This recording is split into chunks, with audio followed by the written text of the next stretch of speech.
మీ business ఏదైనా మీ ఊర్లో promotion చేయాలంటే అది సుమన్ టీవీతోనే సాధ్యం. ఇప్పుడే సంప్రదించండి.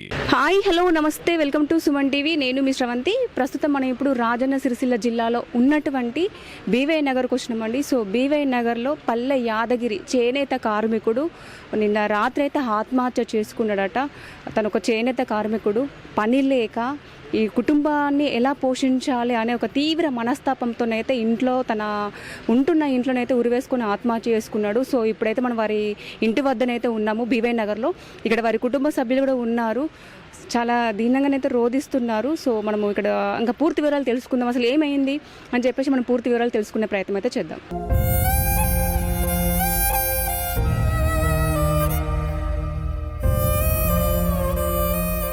సో మనమైతే ఇప్పుడు బీవై నగర్లో ఉన్నామండి, యాదగిరి వాళ్ళ ఇంటి ముందు ఉన్నాము. సో ఇక్కడ మనతో చాలామంది నేత కార్మికులు కూడా ఉన్నారు కాబట్టి అసలు ఏం జరిగిందని చెప్పేసి మనం పూర్తి వివరాలు వారిని అడిగి తెలుసుకుందాం. మాకు గత 6 నెలల నుంచి సిరిసిల్లాలో సాంజలు బందే ఉన్నాయి. ఇప్పటికి కూడా మాకు గవర్నమెంట్ నుంచి ఎటువంటి ఆర్థిక సాయం లేదు. మాకు ఏ విధంగా మమ్మల్ని ఆదుకుంటలేరు గవర్నమెంట్ కూడా. మేము ఎన్నో ప్రయత్నాలు చేసినాం, సమ్మెలు చేసినాం. ఇలా ఆర్థిక ఇబ్బందుల వల్ల సమస్యలు ఎన్నో, బ్యాంకుల లోను, వాళ్ళ బిడ్డ కూతురు పెళ్ళికి ఇవన్నీ అప్పులతోటే ఆయన తట్టుకోలేక చనిపోవడం జరిగింది. మేము కూడా ఎన్నో పోరాటాలు చేసినాం నేత కార్మికులుగా. ఇప్పటికి కూడా ప్రభుత్వం నుంచి ఎలాంటి స్పందన లేదు. నాకు కూడా పని లేకపోతే నేను ఒక పని చేసిన, కానీ ఆ పనిలో కూడా నాకు సెట్ కాలేదు. ఏదైనా మా కుల వృత్తిని మేము నమ్ముకున్నాం, మాకు ఆ పని తప్ప వేరే పని రాదు. దానివల్ల మేము ఇలా ఇప్పటికి కూడా మాకు పని లేదు. ఇప్పటికి కూడా నా సాంచలు చూపిస్తా బందే ఉన్నాయి. నేను అవి వరకు కూడా మీడియాకు ఎన్నోసార్లు చెప్పిన, దానికి ఎటువంటి ప్రభుత్వం స్పందన ఇంతవరకు లేదు. నాకు పనులు ఇప్పటికి కూడా లేవు, బందే ఉన్నాయి మా పని. ఇక మేము గవర్నమెంట్ను మమ్మల్ని ఏ విధంగా ఆదుకోకపోతే మేము ఏం చేస్తాం? చనిపోవడం తప్ప మేము నేసేదే దారాలు కాబట్టి దారాలతోటి చనిపోవాల్సిన పరిస్థితి ఏర్పడుతుంది. ఇవాళ మాకు ఇవాళ ఏదో సాంచలు నడిస్తేనే సిరిసిల్ల వ్యవస్థ అనేది కొన్ని అన్నిట్లలో ముంగడికి వస్తుంది. ఆయన సైజింగ్ కార్మికుడు, ఆయనది కూడా పోగు తయారు చేసే విధానమే లేదు. పని ఏం చేస్తూ లేక ఆయన చనిపోవడం జరిగింది. అంటే ఏ టైంలో చేసుకున్నాడు తన ఆత్మహత్య? ఆయన ఏ టైం చేసుకున్నాడని మాకు తెలియదు, కానీ మేము చూసడం మాత్రం 10 గంటలకు చూసినాం. ఉదయం పొద్దున 10 గంటలకు చూసినాం. అట్లా అంటే భార్య పిల్లలు వాళ్ళందరూ ఉన్నారా ఇంట్లో? అసలు లేరు, ఇంట్లో ఎవరు లేరు. ఇక పెద్ద బిడ్డ వాళ్ళు అత్తగారింటి కాడ ఉంటుంది, ఇంట్లో ఎవరు లేరు కాబట్టి ఆయన ఇక మానసికంగా కుంగిపోయి ఆయన ఆత్మహత్య చేసుకోవడం జరిగింది. ఇంట్లో ఎవరు లేని టైంలో చూసి చనిపోవడం జరిగింది. 2 కూతుర్లు, ఒక బిడ్డకు పెళ్ళయింది, ఇంకొక బిడ్డ హైదరాబాద్లో జాబ్ చేస్తుంది చిన్నగా. ఇంట్లో వాళ్ళిద్దరే ఉంటారా? భార్య భర్తలే ఉంటారు, ఇద్దరే ఉంటారు. అంటే ఇంకా అప్పులు గిట్ల ఏమన్నా ఉన్నాయా? అప్పులు ఉన్నాయి. బిడ్డ కూతురు పెళ్లి చేసిండు కాబట్టి అప్పులు ఉన్నాయి. అప్పులు ఉన్నాయి. ఇప్పుడు ఈఎంఐ కట్టాల్సి ఉంటుంది నెలకు. దానివల్ల పని లేక కూడా కట్టలేని పరిస్థితిలో చనిపోవడం జరిగింది. 6 నెలల నుంచి కూడా ఇంకా ఎలాంటి పని లేదు కాబట్టి ఖాళీగానే ఉంటున్నాడా? అంటే 6 నెలలు కాదు, అంటే ఇదే మాకు ఎట్లా అంటే మన రోడ్డు పంట పోతా ఉంటే బండికి స్పీడ్ బ్రేకర్ వచ్చినట్టుగా దగ్గర స్పీడ్ బ్రేకర్ వచ్చినట్టుగా మాకు పని ఎట్లా అంటే అటు బతకలేక ఇటు సావలేక ఇటువంటి పరిస్థితి సిరిసిల్ల కార్మికులకు తీసుకొస్తారు యజమానులు మొత్తం ప్రతి ఒక్కరు. అట్లా ఆ విధంగా మాకు ఇబ్బంది అవుతుంది. ఇప్పటికి కూడా నాకు కూడా ఆకలి అవుతుంది, కానీ ఏం లేని పరిస్థితిలో మేమున్నాం కార్మికులం. మాకు 10% అనేది ఒక బతుకమ్మ చీరల విషయంలో కూడా చేసినాం, కానీ ఇంతవరకు ఏ మాత్రం ఇంకా ముంగడికి తీసుకురాలేదు గవర్నమెంట్. అప్పుడు అని ఇప్పుడని రేపు అని సాయంత్రం అని ఎట్లా అంటే గవర్నమెంట్ కూడా ఒక చిన్న పొలాన్లో ఆట ఆడినట్టుగా మా కార్మికులతో ఆటలు ఆడుతుంది. ఏమంటున్నారు మరి అధికారులు? మీరు అడగడం లేదా మరి ఏమంటున్నారు? ఎందుకంటే దాదాపుగా చాలా మంది నేత కార్మికులు ఆత్మహత్య చేసుకున్నారు. మనకు తెలిసిన మట్టుకైతే చాలా మంది దగ్గర ఒక 7-8 మంది దాకా కూడా ఆత్మహత్య చేసుకున్నారు. దాన్ని బట్టి మరి అధికారులు ఏమంటున్నారు? మీరు అడిగారా? మేము అడిగాము, సమ్మె చేశాము, రోడ్డు మీద ఎక్కాము, భిక్షాటన చేశాము, ఎన్నో కార్యక్రమాలు చేసినాము. అయినా గవర్నమెంట్ ఎటువంటి స్పందన లేదు. ఇంతవరకు కూడా మాకు ఎటువంటి ఆర్డర్ ఇవ్వలేదు కూడా. అట్లా పని కావాలి. మాకు పని లేక ఇప్పుడు 6 నెలలు అవుతుంది, జనవరి నుండి ఇప్పటి వరకు ఖాళీగానే ఉన్నాం. మాకు అదే ఇబ్బంది అవుతుంది.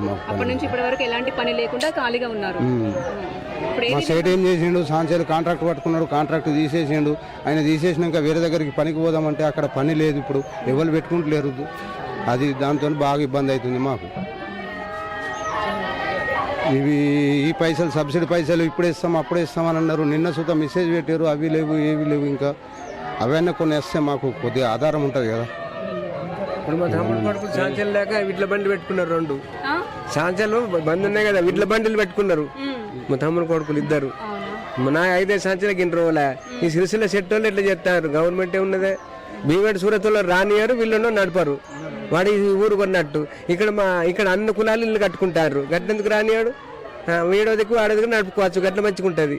గంట కథ. ఇక్కడ అన్ని కులాలు ఉన్నాయి మేడం, అన్ని కులాలు ఉన్నాయి. ఇదే పని చేస్తారు, చేనేత వర్క్ చేస్తారు కాబట్టి అందరూ దాని మీద ఆధారపడి ఉంటారు కదా. 90% అయితే దాని మీదనే ఉన్నారు మేడం.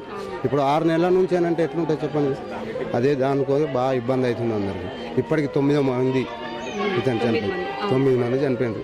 ఇంకెంతమంది చావాలని చూస్తారు మళ్ళీ అర్థమైతే లేదు మేడం. కరెంటు బిల్లులు పెద్ద పెద్ద సేట్ల దగ్గర కరెంటు బిల్లులు బకాయిలు తీసుకున్నది వాళ్ళని ఏమంటలేరు.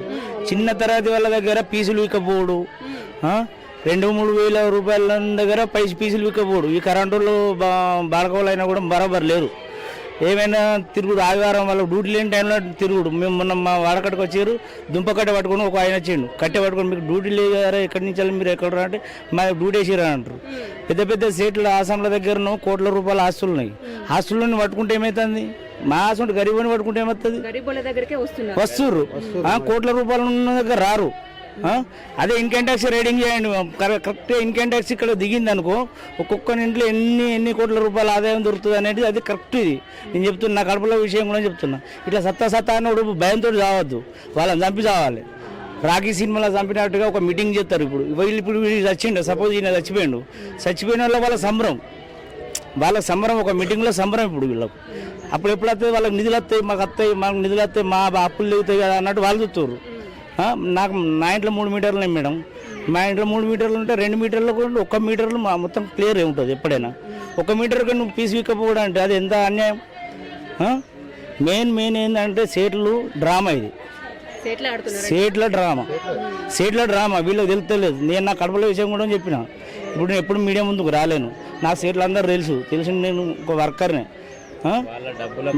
వాళ్ళ డబ్బుల కోసం వీళ్ళ ప్రాణాలతో చెలగాటమాడుతారు. వాళ్ళు కోట్ల రూపాయలు ఉన్నాడు, ఒక్కొక్కడు ఒక 10 ఎకరాల భూమి కొన్నాడు.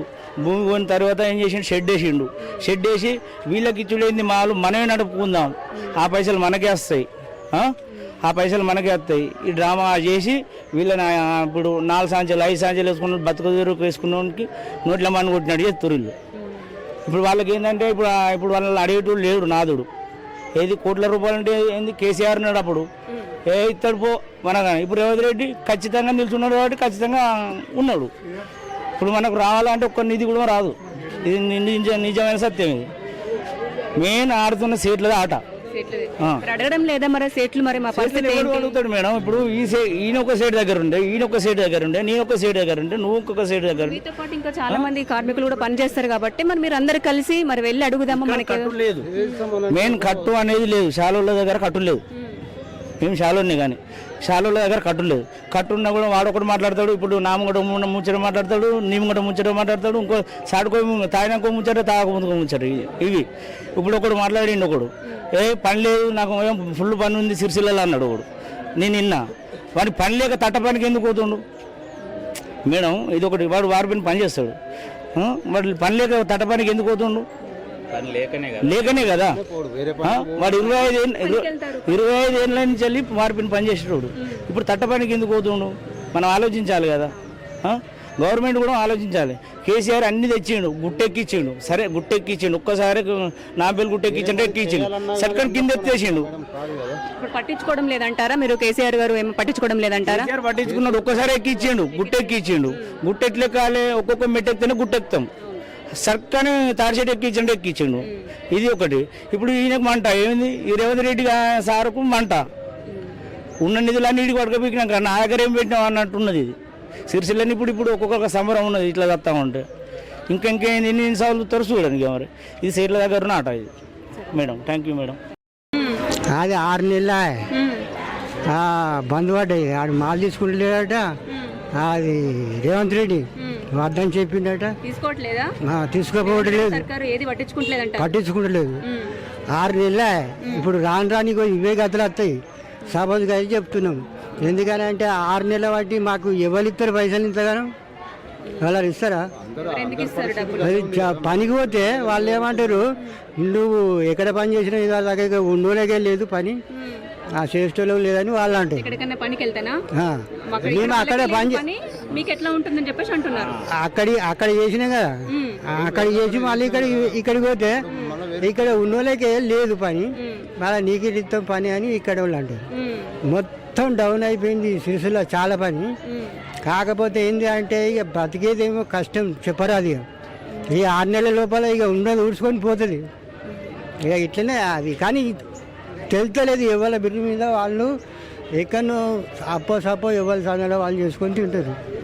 అప్పుడు కేటీఆర్ ఉన్నప్పుడు మంచిగానే ఉండే అన్ని విధాల, కొద్దిగా పిలిచి ఆటపాటలతోటి కొన్ని త్రిప్పు పనులు అదోటి ఇదోటి పెట్టి పైసలు ఇచ్చిండు, చీరలకు నడిపించిండు, అన్ని తీరులా మంచిగా ఇచ్చిండు. మనకు అనుకున్న వాళ్ళకు పింఛను కూడా ఇచ్చిండు సరిగ్గా. ఇప్పుడు ఏది లేదు, అది వచ్చేది ఎప్పుడో అది తెలియదు. నెల తర్వాత ఫస్ట్కి వస్తాయో ఫస్ట్ తెల్లారి వస్తాయో మరి తెలియకుండా ఉన్నది ఇప్పటి పరిస్థితి. మీ పేరేం పేరు అంకుల్? నా పేరు శంకర. మీరేం చేస్తుంటారు? నేను చాలా పని మేము చిన్నప్పటి వాటి మీరు అప్పటి నుంచి ఇదే పని చేస్తున్నారు? పుట్టిన కాంచెల్లి చాలా పని. చాలా పని మీ పని చేస్తారు? ఇంకొక పని లేదుగా, అంటే అలా చేస్తేమేమో అలా అలవాటు ఉంది. సో ఇప్పుడు మనతో శ్రీధర్ గారు ఉన్నారు. శ్రీధర్ గారికి యాదగిరి మామయ్య అవుతాడట. సో దగ్గరి బంధువు కాబట్టి మనం వారి మాటల్లో కూడా అసలు ఏం జరిగిందని చెప్పేసి మనం తెలుసుకుందాం. నమస్కారం, నా పేరు శ్రీధర్. మా మామయ్య వచ్చేసి పల్లె యాదగిరి. ఈరోజు ఆర్థిక ఇబ్బందులతోని ఉపాధి లేక మా మామయ్య గారు ఈరోజు సూసైడ్ చేసి చనిపోవడం జరిగింది. ఇలాంటి చనిపోవడం ఎవరికి రాకూడదని, ఏ నేతన్నకు ఇలాంటి పరిస్థితి రాకూడదని ఈ గవర్నమెంటు ప్రతి ఒక్కరిని ఆదుకోవాలి. అలాగే ఈ ఇంటి పెద్ద దిక్కు కోల్పోయినందుకు మా అత్తవారి వాళ్ళను గవర్నమెంటు ఆదుకోవాలని గవర్నమెంట్ను కోరుచున్నా. ఇలాంటి ఇబ్బందులు నేతన్నకు ఎవ్వరికి రాకూడదని ఆ గవర్నమెంట్కు మరీ పేరున చెప్తున్నాను. సో చూసారు కదండి, గత 6 నెలల నుంచి అయితే తనకైతే పని లేదట. తనకి ఒక 2 బిడ్డలు, ఒక బిడ్డ పెళ్ళయింది, ఇప్పుడు ఇంకొక బిడ్డ కూడా హైదరాబాద్లో జాబ్ చేస్తుందట. ఇప్పుడు తన డబ్బులతో ఇల్లు గడుస్తుంది. సో పెద్ద బిడ్డ పెళ్ళికి కూడా అప్పులు కూడా అయినాయట, ఈఎంఐలు కూడా కట్టుకోవాలన్నట. ఆ ఈఎంఐలు ఎలా కట్టాలి, దానికి తోడు అప్పులు కూడా అయినాయి అని చెప్పేసి ఇప్పుడు ఇంట్లో కూడా వాళ్ళ 2 భార్యాభర్తలే ఉంటారట. 2 బిడ్డలు కాబట్టి ఒక బిడ్డకు పెళ్ళి అయిపోయింది, ఒక బిడ్డ హైదరాబాద్లో ఉంటుంది. సో ఇప్పుడు వాళ్ళ ఇంట్లో 2 భార్యాభర్తలే ఉంటారు కాబట్టి వాళ్ళ ఆవిడ కూడా ఏదో ఊరికి వెళ్ళిందంట, ఇంట్లో కూడా తను లేదంట. తను లేని టైంలో చూసుకొని ఇంటి ముందు అయితే తను ఉరి వేసుకొని అయితే చనిపోయిండు. దానికి తోడు పని లేదు, అసలు అన్నీ ఎక్కడ పనులు అక్కడ అయిపోయినాయి. నిజం చెప్పాలంటే ఇప్పుడు ఇక్కడ సిరిసిల్లలో చాలామంది చేనేత కార్మికులు ఉన్నారు, పద్మశాలీస్ కూడా ఉన్నారు. సో అందరికీ కూడా పని అయిపోయింది. దగ్గర దాదాపు ఒక 7-8 మంది చనిపోయి ఉండొచ్చు చేనేత కార్మికులు. ఇంకా ఇది కంటిన్యూ అవుతుంది. ఇప్పుడు మాకు పని లేదు, మేము ఎలా బతకాలి, ఇల్లుని ఎట్లా పోషించుకోవాలి, ఇప్పుడు మేము కూడా తినలేదు, అధికారులు పట్టించుకోవడం లేదు, మా సేట్లు కూడా మమ్మల్ని పట్టించుకోవడం లేదని చెప్పేసి అయితే ఇక్కడ వారి కుటుంబ సభ్యులు, వారి దగ్గర స్నేహితులు కూడా ఆవేదన అయితే వ్యక్తం చేశారు. సో ఇదండి పరిస్థితి, చేనేత కార్మికుల పరిస్థితి చాలా దయానీయంగానైతే ఉంది.